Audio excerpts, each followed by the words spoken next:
საპრეზიდენტო პროგრამის გაზი ყველა სოფელს ფარგლებში კიდევ ერთი სოფლის გაზიფიცირება დასრულდა. დღეიდან კასპის რაიონის სოფელ კოდის წყაროს მოსახლეობა ბუნებრივ აირს მიიღებს.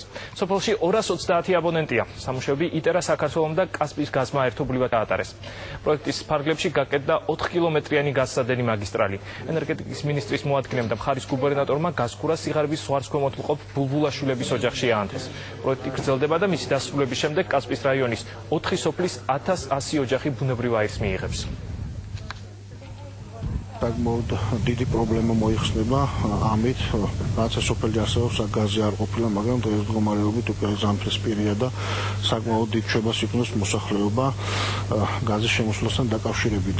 ეს პროექტი ბუნებრივია გრძელდება და სულ რამოდენიმე ხანში, რაღაც პერიოდში დაახლოებით 1000-ზე მეტ ოჯახს ჩაერთვება კიდე ეს არის 4 კილომეტრიანი მილსადენი დაბალი წნევა, რომელიც გარდა ამ სოფლისა კიდევ მოემსახურება 3 სოფელს. ეს არის ზემორენე, ქვემორენე და გამდლის წყარო.